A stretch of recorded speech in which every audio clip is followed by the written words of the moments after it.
Class 12th की economics की first video start करने जा रहे हैं, जिसमें हम करिकुलम 2020 टू 21 डिस्कस करने जा रहे हैं कि इस सेशन में हम क्या करिकुलम पढ़ने वाले हैं, क्या स्टडी करने वाले हैं। अब ये करिकुलम बनाया क्यों गया है, ये करिकुलम आपके लिए वीडियो क्यों बनाई गई है इस करिकुलम की, क्योंकि बच्चा लोगों ये जो करिकुलम होता है, ये सिलेबस होता है आपका, ये क्या डिसाइड करता है, ये आपके लिए एक पैरामीटर डिसाइड कर देता है कि आपको एनर्जी वेस्ट नहीं करनी है इधर उधर की बातों में, इधर उधर के मटेरियल में। आपको क्या करना है, सिर्फ और सिर्फ सीबीएसई का जो साइट पर अवेलेबल है, वहाँ से आपको जाना है सीबीएसई के साइट पर cbsc.nic.in। वहाँ से आपको जाकर एक पीडीएफ फाइल डाउनलोड कर लेनी है। अदरवाइज आप डिस्क्रिप्शन में मैंने अटैच कर दिया पीडीएफ, वहाँ से भी डाउनलोड कर सकते हैं। और नहीं चाहते हो तो आप क्या कर सकते हैं, यहाँ से स्क्रीनशॉट लीजिए और इसको जूम कर दे सकते हैं। तो सीबीएसई ने क्या करिकुलम डिसाइड कर रखा है इस बार, कोविड-19 के चलते हुए सीबीएसई ने थोड़ा सा चेंजेस किया है। इस बार क्या चेंजेस किया है देखते हैं। देखिए, इकोनॉमिक्स जो हम पढ़ते हैं वो 100 मार्क्स की आती है, आपको पता है सारे सब्जेक्ट 100 मार्क्स के हैं। इकोनॉमिक्स की दो पार्ट में डिवाइड कर देता है, एक थ्योरी होती है, एक प्रैक्टिकल होता है। 80 मार्क्स की आपको थ्योरी का जो क्वेश्चन पेपर आएगा, और प्रैक्टिकल जो 20 मार्क्स का होगा वो आपको प्रोजेक्ट वगैरह बनाना पड़ेगा। उसमें आपको क्लास टीचर, एक वाइवा भी आएगा, क्लास टीचर से थोड़ा बहुत बना के भी रखना पड़ेगा, या फिर आपने अपने सब्जेक्ट टीचर से भी थोड़ा बहुत बना कर रखना पड़ेगा, ताकि आपको 20 आउट ऑफ 20 मिल जाए वहाँ से। तो अब हम थ्योरी पर मूव करते हैं। थ्योरी में जो है वो इकोनॉमिक्स में दो पार्ट में डिवाइड कर रखी है थ्योरी, कि ए पार्ट में मैक्रो इकोनॉमिक्स और B part contains Indian economic development. तो ए पार्ट डिस्कस करते हैं बच्चा लोगों के। ए पार्ट जो 40 मार्क्स का है, और इंडियन इकोनॉमी वो भी जो 40 मार्क्स का है। ए पार्ट 40 मार्क्स का मैक्रो इकोनॉमिक्स। देखिए, मैक्रो इकोनॉमिक्स को, पूरी इकोनॉमिक्स को सीबीएसई ने 5 यूनिट्स में डिवाइड कर रखा है। ये जो 5 यूनिट्स है, और जो पहली यूनिट है उस यूनिट का नाम है नेशनल इनकम। नेशनल इनकम हमारी आती है 10 मार्क्स की, मोस्ट इंपोर्टेंट यूनिट है पूरी मैक्रो इकोनॉमिक्स की। बिकॉज क्योंकि क्या होता है, नेशनल इनकम में बहुत ज़्यादा वाइड है, इसमें बहुत सारी चीज़ें हम डिस्कस करेंगे आने वाली वीडियोस में, कि इसमें हम मैक्रो इकोनॉमिक्स की कुछ कॉन्सेप्ट की डिस्कस करेंगे, इसमें हम और भी चीज़ें डिस्कस कर सकते हैं हम, और इसमें हम सर्कुलर फ्लो डिस्कस करेंगे, इसमें हम रिलेटेड कॉन्सेप्ट डिस्कस करेंगे, इसमें हम कैलकुलेशन, जो हम कैलकुलेशन ऑफ नेशनल इनकम करते हैं, मेन जो सबसे ज़्यादा मार्क्स की आने वाली है वो डिस्कस करेंगे, नेशनल इनकम। अच्छा, ये जो कितने मार्क्स की आएगी, अब ये देखते हैं कि ये इसमें वैसे सीबीएसई ने अभी तक कोई ऐसा ब्लूप्रिंट मार्किंग स्कीम्स का कोई लॉन्च नहीं किया है अब तक, मगर फिर भी जो लास्ट ईयर आया था, तो लास्ट ईयर इसमें जो क्वेश्चन आया था वो 1 मार्क्स का, एक 3 मार्क्स का और एक 6 मार्क्स का, ये लास्ट ईयर आया था। और ऐसे ही हर बार आता है, इस तरीके से 10 मार्क्स कंटेन करता है नेशनल इनकम। चलिए, अब मूव करते हैं हम मनी एंड बैंकिंग की तरफ। ठीक है, मनी एंड बैंकिंग में इस बार थोड़ा सा चेंज है। मनी एंड बैंकिंग कैरी करता है 6 मार्क्स। आपका 6 मार्क्स का money and banking second unit आएगा। आपको पढ़ना क्या है इस मनी एंड बैंकिंग में बच्चा लोगों, देखो इसमें मनी सप्लाई वगैरह ये सब आपको पढ़नी है। बैंकिंग में आपको पढ़ना क्या है, बैंकिंग में आपको सेंट्रल बैंक पढ़ना है, कमर्शियल बैंक नहीं पढ़ना है। सेंट्रल बैंक के फंक्शन पढ़ना है, सेंट्रल बैंक के बहुत सारे फंक्शन है, मगर आप जो भी करिकुलम में डिस्कस हुए हैं वही वाले फंक्शन पढ़ना है सेंट्रल बैंक के, और इसमें मनी मल्टीप्लायर पढ़ना है। तो एक जो चीज़ है इसमें, बार्टर सिस्टम, वो आपको नहीं पढ़ना है। बार्टर सिस्टम की प्रॉब्लम्स, बार्टर सिस्टम जितना भी है वो आपको नहीं, इस बार नहीं पढ़ना है, ये अच्छी बात है।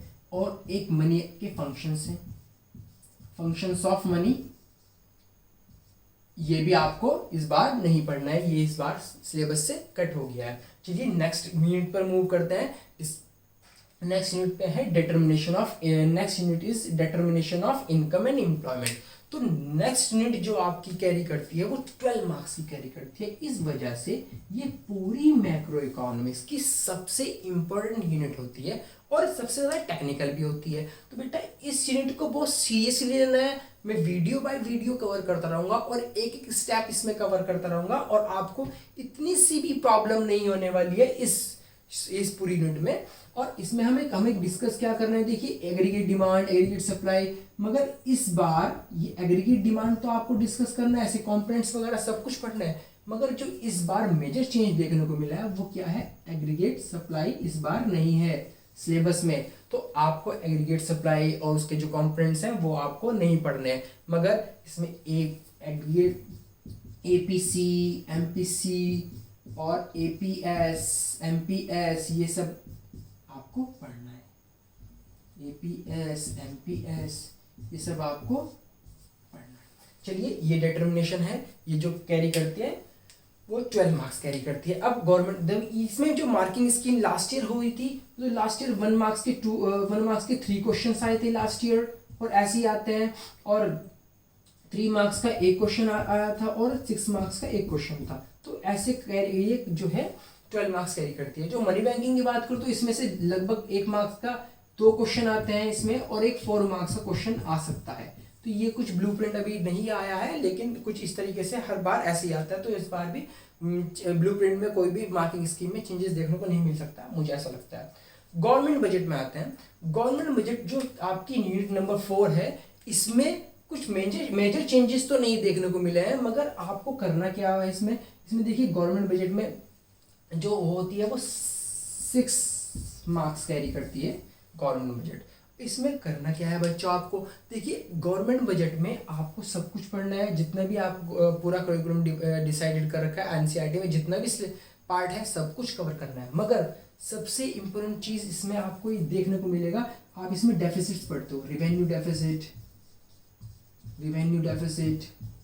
आप इसमें प्राइमरी डेफिसिट पढ़ते हैं,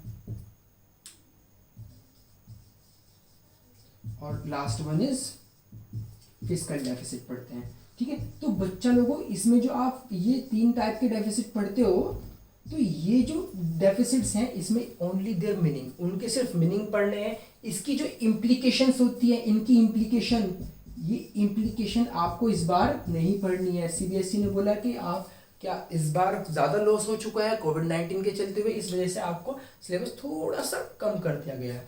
अब बैलेंस ऑफ पेमेंट पर आता है। बैलेंस ऑफ पेमेंट भी 6 मार्क्स का होता है बेटा, लास्ट यूनिट है मैक्रो इकोनॉमिक्स का, और ये भी 6 मार्क्स का होता है। और देखिए जो ये बजट है, बजट में भी 1 मार्क्स का 2 क्वेश्चन आते हैं, और एक 4 मार्क्स का क्वेश्चन आता है, एक 4 मार्क्स का क्वेश्चन आ सकता है। चलिए, एक अब यूनिट 5 पर जाते हैं, बैलेंस ऑफ पेमेंट। ये जो डिवाइडेड है, ये 2 पार्ट में डिवाइडेड है। एक आपको बैलेंस ऑफ पेमेंट, और दूसरा आपको पढ़ना है इसमें फॉरेन एक्सचेंज। तो बच्चा लोगों, बैलेंस ऑफ पेमेंट बहुत ज़्यादा इजी है, और फॉरेन एक्सचेंज थोड़ा सा टेक्निकल है। इसमें ज़्यादा चेंजेस नहीं है, लेकिन एक बहुत इंपॉर्टेंट चेंज इस बैलेंस ऑफ पेमेंट यूनिट में देखने को मिला है कि इस बार जो एकोमोडेटिंग ट्रांजैक्शन होती है आपकी, और ऑटोनोमस ट्रांजैक्शन होती है, 2 टाइप्स ऑफ ट्रांजैक्शन, उसका डिफरेंस भी आता है। बहुत इंपॉर्टेंट क्वेश्चन है, वो इस बार आपको नहीं देखने को मिलेगा, वो आपको नहीं पढ़ना है। और तो ये थोड़ा सा चेंजेस हैं जो इस बार आपको देखने को मिलेगा। देखिए क्या होता है, सीबीएसई वालों के लिए ये जो जितना भी सिलेबस बताया मैंने, आप ये सीबीएसई वालों के लिए है ये, और जो दूसरे जो बोर्ड्स हैं वो अपनी अपनी कंसर्न बोर्ड की साइट पर जाकर यहाँ वहाँ से नोट कर सकते हैं जितना भी सिलेबस है। चलिए, अब ये तो हो गई है बात मैक्रो इकोनॉमिक्स की। अब बात करने वाले हैं हम इंडियन इकोनॉमिक डेवलपमेंट की, पार्ट बी की। तो बच्चों, अब हम part B Indian economic development cover करने जा रहे हैं। इसको कवर करने से पहले मैं आपको कहना चाहूँगा कि अगर आपने अभी तक हमारा चैनल सब्सक्राइब नहीं किया तो please subscribe the channel and press the bell icon, so that आने वाले टाइम में आपको सारी लेटेस्ट अपडेट मिलती रहे। चलिए, पार्ट बी जो कैरी करता है 40 मार्क्स, अब हम उसको देखने जा रहे हैं कि 40 मार्क्स में आप क्या क्या आगे स्टडी करने वाले हैं। ये जो पूरा यूनिट है वो 3 पार्ट में डिवाइडेड है, 3 यूनिट्स में। पूरा जो आपकी बुक है वो 3 यूनिट्स में डिवाइडेड है, unit 1, unit 2 and unit 3। Unit 1 है development experience and economic reform 1991।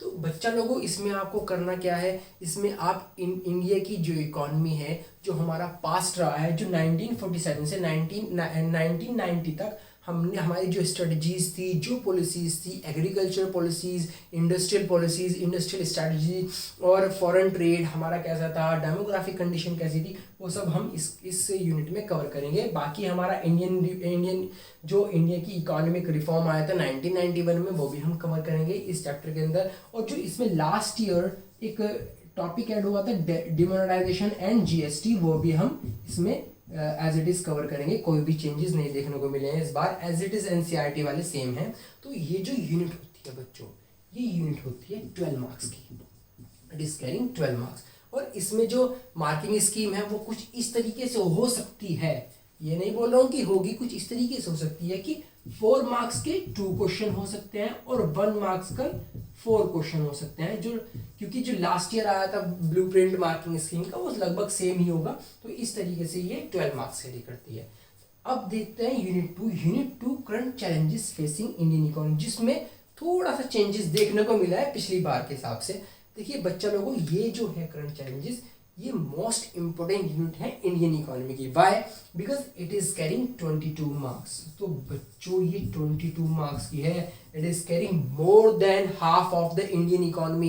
Indian economy की जो बुक है उससे हाफ से भी ज़्यादा ये कैरी करती है। इसके अंदर देखिए, फिर से मैं वही बोलूँगा कि अलग अलग राइटर्स ने, अलग अलग ऑथर्स ने अपने अलग अलग अंदाज से अलग अलग पार्ट में डिवाइड कर रखा है। अब ये जो हम पढ़ने जा रहे हैं वो 6 पार्ट में और 6 चैप्टर्स में हम पढ़ेंगे आने वाली वीडियोस में। तो इसमें हम कवर करेंगे पॉवर्टी, इसमें हम कवर करेंगे ह्यूमन कैपिटल फॉर्मेशन, इसमें हम कवर करेंगे इंफ्रास्ट्रक्चर, इसमें हम कवर करेंगे रूरल डेवलपमेंट, इसमें हम कवर करेंगे एम्प्लॉयमेंट, और इसमें हम कवर करेंगे इंफ्रास्ट्रक्चर, और लास्टली इसमें हम कवर करेंगे सस्टेनेबल डेवलपमेंट। तो बच्चा लोगों, जो पॉवर्टी में क्या हुआ है, पॉवर्टी में हमें इसमें सिर्फ और सिर्फ सीबीएसई के सिलेबस में सिर्फ और सिर्फ 3 चीज़ें पढ़नी है हमें। एब्सोल्यूट एंड रिलेटिव पॉवर्टी पढ़नी है इस बार। हमें क्या पढ़ना है, next one is critical analysis करना है हमें पॉवर्टी का, और the last one is alleviation programme. तो ये तीनों चीजें पढ़नी है पॉवर्टी में। इसके अलावा कुछ नहीं पढ़ना है, जैसे कि भाई causes of poverty, reasons of poverty, ये सब कुछ हटा दिया है, ये सब कुछ नहीं पढ़ना है आपको, सिर्फ इन 3 चीजों पे फोकस करना है पॉवर्टी चैप्टर में। Human capital formation as it is last year वाला बिल्कुल सेम है। रूरल डेवलपमेंट पे आ जाते हैं, तो बच्चा लोगों ये भी लगभग सेम है, मगर मुझे ऐसा लगता है रूरल डेवलपमेंट में इस बार जो एक टॉपिक है organic farming, organic farming is the most important topic इस साल के हिसाब से बता रहा हूँ, शायद वो इस साल के हिसाब से सबसे ज़्यादा इंपोर्टेंट हो। Employment as it is, employment unemployment as it is है, इसमें भी कोई मेजर चेंजेस नहीं देखने को मिले हैं। इंफ्रास्ट्रक्चर में बहुत बड़ा चेंज देखने को मिला है इस बार। इंफ्रास्ट्रक्चर में साफ साफ लिखा गया है कि केस स्टडीज आ सकती है। जैसे आप अपने बिजनेस में पढ़ते हैं ना, बिजनेस स्टडीज में, वैसे ही इंफ्रास्ट्रक्चर में इस बार केस स्टडी आने की उम्मीद है, साफ साफ लिखा गया है।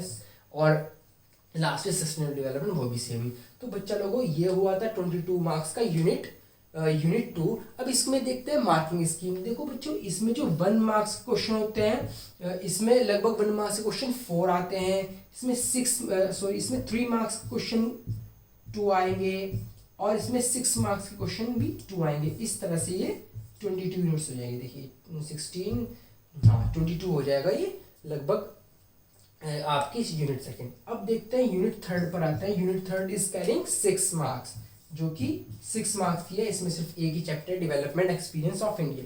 इंडिया का डेवलपमेंट एक्सपीरियंस क्या रहा है, इंडिया का जो कंपैरेटिव स्टडी है, हम इस पूरी यूनिट के अंदर कंपेयर करेंगे इंडिया को पाकिस्तान और चाइना से, जो उसके नेबर हैं, उसके नेबर से इंडिया को कंपेयर करेंगे इस यूनिट में। तो ये तो रहा बच्चों हमारा पार्ट बी और हमारा पूरा करिकुलम सीबीएसई का।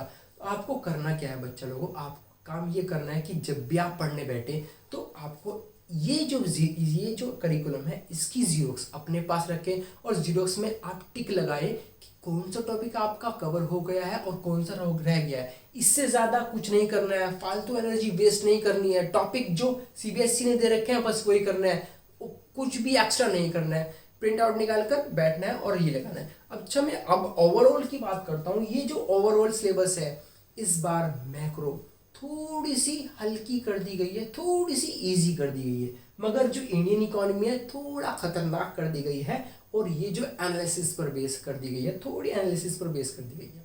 तो बच्चा लोगों, ये हमारी वीडियो की एंडिंग करते हैं। अब अगर वीडियो पसंद आए तो प्लीज़ वीडियो को लाइक करें और सब्सक्राइब द चैनल और ज़्यादा से ज़्यादा शेयर करें।